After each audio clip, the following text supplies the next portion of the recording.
Hello नमस्कार, मैं आपकी होस्ट और दोस्त पुष्पा वापस आ गई हूँ आपके अपने चैनल अंदाज़े हिंदी पर। दोस्तों, काफ़ी एक लंबा इंतज़ार हो गया, उसके लिए माफ़ी चाहती हूँ। लेकिन पिछले वीडियो में हमने अंकित जी से बात की थी और क्योंकि उस समय आवेदन आप कर सकते थे जेएनयू के लिए और अन्य विश्वविद्यालयों के लिए, तो ये हमारी जिम्मेदारी थी कि हम उन विश्वविद्यालयों के बारे में आपको पहले बताएं।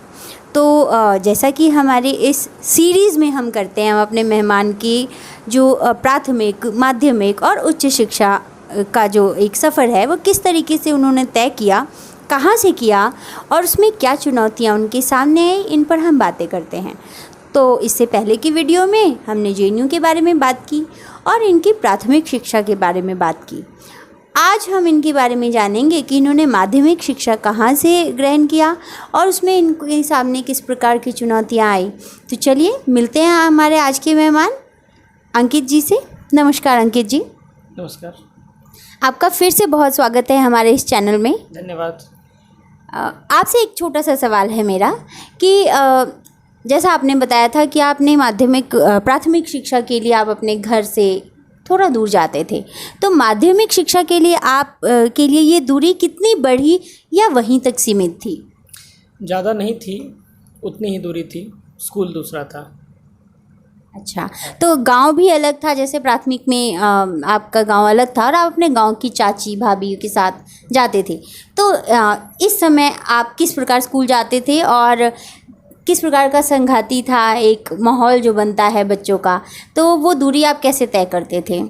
एक बार फिर से पैदल ही जाना पड़ता था और मज़े की बात यह है कि प्राथमिक शिक्षा मेरी दूसरे गांव में हुई, लेकिन माध्यमिक शिक्षा मेरे अपने गांव में हुई। वैसे था तो वो भूगोल के हिसाब से मेरे ही गांव में, लेकिन मेरे घर से वो 2 किलोमीटर की दूरी पे पड़ता था। तो वैसे ही पैदल जाना, और उसमें भी शिक्षिकाएं जो थीं 2 मेरे ही गांव से और अपने ख़ानदान से ही थी, तो उन्हीं के साथ पैदल पैदल जाना होता था। कोई परिवर्तन नहीं आया इसमें। क्लासरूम के बारे में आजकल हम देखते हैं, सुनते हैं, स्मार्ट क्लास या फैसिलिटीज़ की हम बात करते हैं, तो आप अपना अनुभव बताइए कि आपका क्लासरूम अनुभव कैसा था, किस प्रकार की क्लास थे? क्लासरूम और स्मार्ट क्लास जैसा तो कुछ भी नहीं था। खपरेल था और वो भी कभी भी गिर पड़ने के लिए तैयार था। तो अब ये सारी चीज़ें देखते सुनते हैं तो लगता है कि 10-15 सालों में ही बहुत चीज़ें बदल गई हैं और इंफ्रास्ट्रक्चर की सुविधाएं काफ़ी बेहतर हो गई हैं। हमारे समय में तो ऐसा बिल्कुल भी नहीं था, बैठना ही मुश्किल था। 2 क्लास 3 क्लास को एक कमरे में बैठाया जाता था, इस तरह से था बस। और शिक्षक, जैसा कि हम आजकल देखते हैं, तो शुरू से ही हम देखें तो स्कूलों में अलग अलग विषयों के लिए अलग अलग शिक्षक हैं। तो क्या उस समय आप जब पढ़ रहे थे तो आपको भी इस तरीके की स्थितियां आपके सामने थी कि अलग अलग विषय हो, बस्ता का बहुत ज़्यादा बोझ हो, या आजकल हम देखते हैं तो छोटे छोटे बच्चे और बहुत बड़ा बड़ा बैग लेकर कई बार झुके हुए कंधों से स्कूल की तरफ जाते हैं, तो आपका अनुभव कैसा रहा इसमें? मेरा अनुभव इससे बिल्कुल अलग था। बस्ते का कोई बोझ नहीं था। जो किताबें मन करे ले जाइए, जो किताबें मन करे मत ले जाइए, कोई दिक्कत नहीं थी। शिक्षक भी बटे हुए नहीं थे, सभी शिक्षक सभी चीज़ें पढ़ाते थे। तो बहुत ही कम संख्या थी उनकी, तो ऐसा कुछ भी नहीं था। बस स्कूल जाना होता था, स्कूल से आना होता था, बाकी कुछ भी चीज़ें नहीं थी। यह स्थिति थी। तो आपके स्कूल अनुभव के बारे में जानते हुए और सुनते हुए बहुत अच्छा लग रहा है हमें, और जो विद्यार्थी शिक्षार्थी हमें देख रहे हैं, मैं उम्मीद करती हूँ उन्हें भी बहुत पसंद आ रहा होगा। एक और बात ये मुझे ध्यान आ रहा है कि जैसे आप गांव में थे, तो गांव में उस समय खेती बाड़ी इससे जुड़ी हुई जो दायित्व भी कई बार बच्चों को दे दिए जाते थे, तो क्या आपको भी ये सब मिला है, ये सौभाग्य मिला है आपको, और आप उसे कैसे पूरा करते थे? ये सौभाग्य काफ़ी मिला है और ये सब हम कर पाते थे। अक्सर उधर के जो स्कूल हैं उनकी छुट्टियां ऐसे ही समय में पड़ती थी जब खेतों के काम होते थे।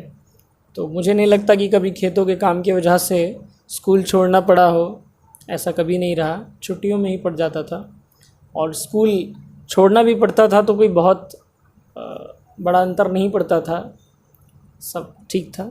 कोई पूछा नहीं जाता था क्यों नहीं आए, इस तरह से कुछ नहीं था बस।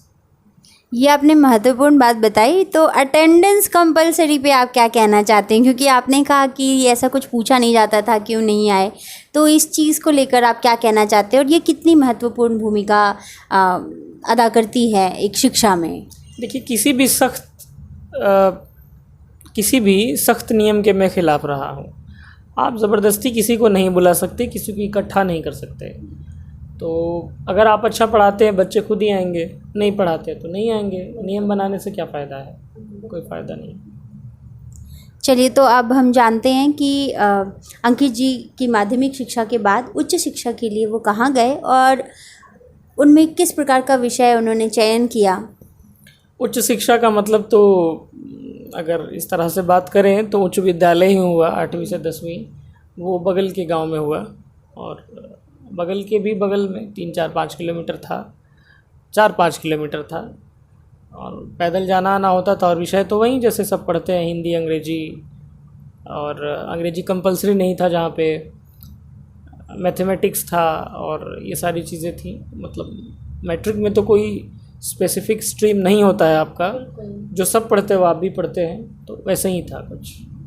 तो ये जो अंग्रेज़ी आपने कहा कंपलसरी नहीं था, आप क्या समझते हैं कि इसका कितना फ़र्क पड़ रहा था उस समय पढ़ने वाले बच्चों पर, कि अंग्रेज़ी का कोई कंपलसरी नहीं होने से उनकी मानसिकता पे किस प्रकार का प्रभाव, या शिक्षण पर या सीखने की प्रक्रिया पर किस प्रकार का असर हो रहा था? अंग्रेजी नहीं जानने से सीखने की कोई प्रक्रिया बाधित हुई, ऐसा मैं बिल्कुल भी नहीं समझता। क्योंकि वहाँ पे जो भी चीज़ें थी वो वहीं के इलाके से जुड़ी हुई थी और वो उसमें कोई चीज़ अंग्रेजी में नहीं थी कि जिसके चलते दिक्कत हो। बल्कि अंग्रेजी कंपलसरी नहीं था तो हमारे लिए वरदान की तरह था कि परीक्षा देना अनिवार्य था पर उसका नंबर नहीं जुड़ता था फाइनली। तो हमारे लिए तो एक वरदान की तरह ही था कि चलो ठीक है। तो ये एक अतिरिक्त बोझ की तरह नहीं था, कम से कम उससे बचा गया। और जो विषय सरलता से, जो सामान्य विषय है वो सिखाए जाते थे, जिससे कि अतिरिक्त बोझ माता पिता और बच्चे दोनों पर ही नहीं आते थे। तो इसके बाद आपने उच्च माध्यमिक स्तर में आप गए, तो उसके लिए विषय चयन को लेके क्या आपको मार्गदर्शन कहाँ से मिला और विषय चयन का आधार क्या था? हायर सेकेंडरी में ये हुआ कि साइंस में पढ़ नहीं सकता था, कमज़ोर था मैथ्स वगैरह में, और कला पढ़ना चाहता था। लेकिन कला को लेकर माहौल बिल्कुल भी ठीक नहीं था। लोगों का मानना था कि जिसको बस शादी करनी होती है वो कला पढ़ता है, और इसको ब्याह वाली पढ़ाई भी कहते थे लोग। तो इसलिए कला भी नहीं लिया, तो मैंने बीच का रास्ता निकाला, कॉमर्स पढ़ा। और से चयन का यही आधार था, साइंस चल नहीं सकता था, आर्ट्स पढ़ने में लाज लगती थी, तो कॉमर्स पढ़ लिया। बीच बीच का मामला हो गया। तो क्या आप विषय चयन के दौरान आपकी मदद इसमें कहाँ से आपको मिली? माता पिता, भाई बहन, कोई ऐसा मार्गदर्शक जिन्होंने आपको मार्गदर्शन दिया हो और आप उस आधार पे आपने विषय चयन किया हो? इसमें किसी ने मार्गदर्शन नहीं दिया। ये मेरे अनुभव थे कि मैं आर्ट्स पढ़ते हुए शर्माता था, साइंस पढ़ते हुए घबराता था, इसलिए कॉमर्स को ले लेना पड़ा। कोई मार्गदर्शन नहीं था इसके पीछे। तो ये आर्ट्स पढ़ने से लजाने और घबराने वाला लड़का आगे जाकर आर्ट्स में ही कैसे घुल मिल गया और उसने खुद को आर्ट्स में मिला दिया एकदम से? वो कम उम्र थी, अपनी चीज़ों को व्यक्त करने के हिसाब से अपरिपक्व थे, कह नहीं पाते थे कि हम क्या चाहते हैं क्या नहीं चाहते हैं। तो एक उम्र का असर था कि जैसे जैसे आपकी हड्डी मजबूत होती जाती है, आप खड़े होना सीखते हैं, तो अपनी पसंद के साथ खड़ा हुआ आगे चल के और फिर आर्ट्स लिया। तो बिल्कुल, यदि आपको जो भी विषय पसंद है आप उस विषय के साथ आगे बढ़िए, बिना ये सोचे कि आपको क्या समस्याएं होंगी या कौन सा विषय लोग कह रहे हैं कि ये पढ़ें ये ना पढ़ें। आपको जो अच्छा लगता है उस विषय को चुनें और उसके साथ आगे बढ़ें। तो अब आगे हम जानते हैं कि अंकित जी ने 12वीं कक्षा के बाद ग्रेजुएशन कहाँ से किया और उसके लिए उन्होंने कौन से विषय का चुनाव किया। अंकित जी, एक बार फिर से वही स्थिति हुई कि मैंने कॉमर्स पढ़ा था तो कॉमर्स में एडमिशन ले लिया बीकॉम में। पर 1 साल पढ़ने के बाद मुझे महसूस हुआ कि ये काम मैं कर नहीं पाऊँगा लंबे समय तक। तो वहाँ से कहते हैं कि डिसीज़न मेकिंग, अपने लिए खड़ा होना, वहीं से शुरुआत हुई मेरी कि हाँ, मैं अपने लिए बड़े फ़ैसले ले सकता हूँ, कुछ बड़े फ़ैसले ले सकता हूँ। तो मैंने उसी समय परित्याग कर दिया कॉमर्स का और फिर मैंने मानविकी का विषय लिया, राजनीति शास्त्र का, और दोबारा से मेरा एडमिशन हुआ बीए फर्स्ट ईयर में पॉलिटिकल साइंस ऑनर्स में।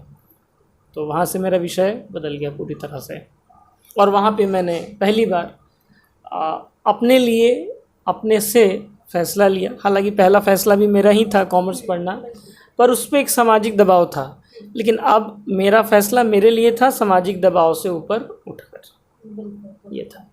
तो बिल्कुल ये बहुत ही महत्वपूर्ण बात है कि यदि आप पढ़ रहे हैं तो आपको क्या पसंद आ रहा है, कौन से ऐसे विषय है जिसे पढ़ते हुए आपको अच्छा लग रहा है या जिसे जानने की आपकी और अधिक इच्छा हो रही है, तो उस विषय का चुनाव करना बहुत ही ज़्यादा ज़रूरी है। अंकित जी ने भी पहले एक विषय लिया जिस विषय का चुनाव इन्होंने स्वयं किया, लेकिन लोग क्या कहेंगे, समाज क्या कहेगा, इस चीज़ का दबाव उन पर था, और बाद में जब उन्होंने अपना फ़ैसला लिया तो उसको अच्छे से कर पाए। तो इसके बाद अंकित जी का सफ़र उन्हें कहाँ से ले आया हम जानते हैं। अंकित जी, ग्रेजुएशन के बाद आप कहाँ गए और फिर वहाँ आपने किस प्रकार दाखिला पाया? अच्छी बात यही रही कि ग्रेजुएशन जब मेरा हुआ उसके बाद मेरे भाई साहब की सरकारी नौकरी हो गई, तो मैं बाहर जाकर पढ़ सकने की आर्थिक स्थिति में आ गया। तो फिर मैं दिल्ली आया, और दिल्ली आकर मैंने पिछले इंटरव्यू में भी बताया था शायद कि जवाहरलाल नेहरू विश्वविद्यालय के लिए मैंने एमए इन इंटरनेशनल रिलेशंस की तैयारी की और परीक्षा दी, पर मेरी ख़राब अंग्रेजी के चलते प्रश्न भी पढ़ने में मुझे दिक्कत हुई, तो उत्तर मैं ठीक से लिख नहीं पाया और मैं 2 बार लगातार फेल हुआ। और फिर मुझे तीसरी बार मैंने हिंदी में कोशिश की और हो गया। तो मुझे लगा कि सही समय पे सही फ़ैसला लेना चाहिए, सही समय पे मूव ऑन कर जाना चाहिए किसी चीज़ से। तो आज मैं लाभान्वित हूँ, हिंदी साहित्य का छात्र हूँ।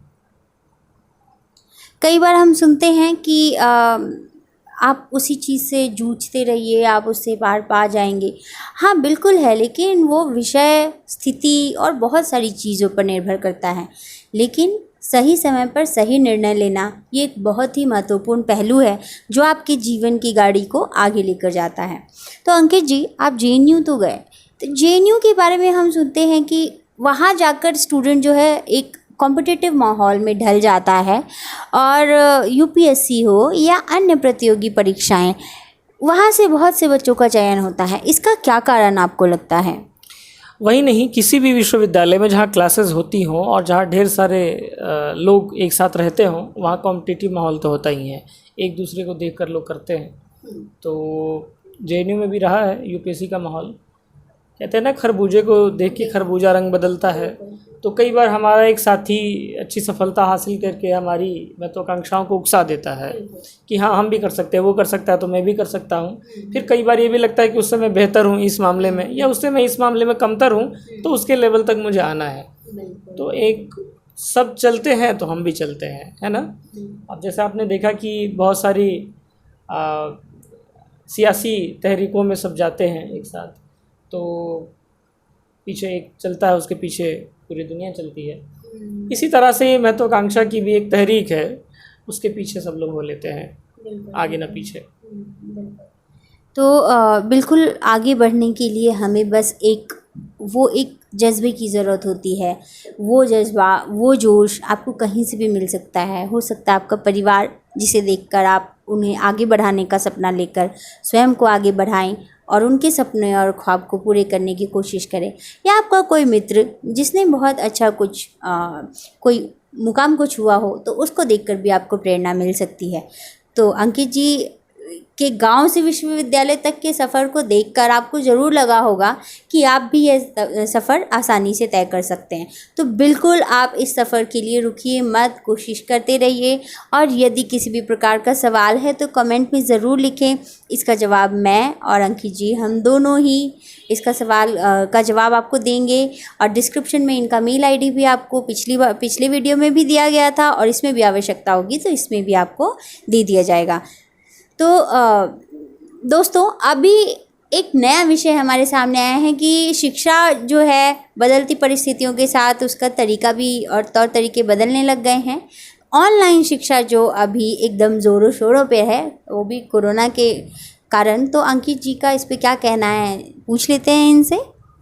देखिए, क्लासरूम का विकल्प कुछ भी नहीं हो सकता है, और ऑनलाइन ये कुछ समय के लिए ठीक है, 2 महीने, 4 महीने, 6 महीने के लिए, पर ये कोई बहुत कारगर माध्यम मैं नहीं मानता हूँ इसको, और इसको ख़त्म होना पड़ेगा। ये कंप्यूटर और मोबाइल फ़ोन से एक साधन हो सकता है, छोटा सा साधन हो सकता है, लेकिन ये मुख्य साधन नहीं हो सकता कभी भी, तो इसको तो जाना पड़ेगा। लेकिन ये अभी कोरोना जैसी स्थिति में आपको क्या लगता है कि इतना सरल है क्या ये इस तरीके से इसका जाना? मैंने तत्कालिक ही कहा, और कोरोना हमेशा के लिए नहीं रहने वाला है। या तो कोरोना हार जाएगा, और नहीं तो उसकी कोई वैक्सीन बन जाएगी। और अभी आ भी रहा है ऐसा कि कोरोना का जो वायरस है वो पहले से कम मारक हो गया है। आने वाले समय में 2, 4, 6 महीने में हो सकता है कि ये बहुत ही सामान्य फ्लू की तरह ही रह जाए मात्र। तो अब धीरे धीरे करके खुलना चाहिए चीज़ों को, कब तक बंद करके रखेंगे। तो ये ऑनलाइन शिक्षा में आपको क्या लगता है, इसके लाभ और हानि किस प्रकार से आप देखते हैं इसको?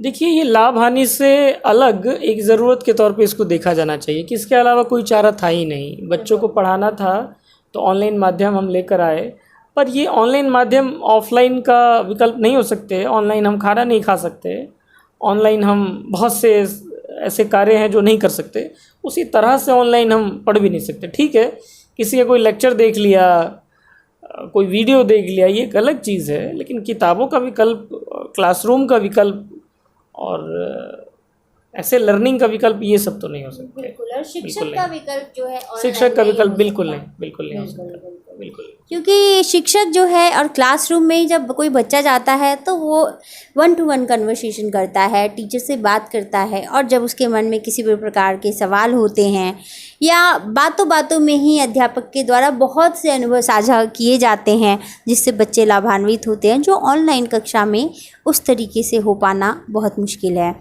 और जिस तरीके की एक सक्रियता और एक शिक्षक और बच्चे का मिलके एक साथ काम करना जो क्लासरूम में होता है, वो ऑनलाइन होना एक मुश्किल काम लगता है। तो बिल्कुल अंकित जी ने बिल्कुल सही कहा कि क्लासरूम की जगह ऑनलाइन शिक्षा नहीं ले सकती है, और हम उम्मीद करते हैं कि जल्द ही स्थितियां बदलेंगी और फिर से क्लासरूम खुलेंगे और फिर से बच्चे स्कूल के मैदान में दौड़ते भागते नजर आएंगे। तो आप सभी अपनी शिक्षा को आगे बढ़ाते रहिए, अपने सपनों को परवाज़ दीजिए, पंख दीजिए, और जोश जुनून के साथ काम करते रहिए, रुकिए मत। रास्ते बहुत हैं, बस आपको एक जज्बा और एक हिम्मत की ज़रूरत है। आज का वीडियो आपको कैसा लगा कमेंट में ज़रूर बताइएगा। मिलूँगी मैं आपसे फिर इसी चैनल पर, आपके इसी शो में, अंदाज़े हिंदी पर। नमस्ते।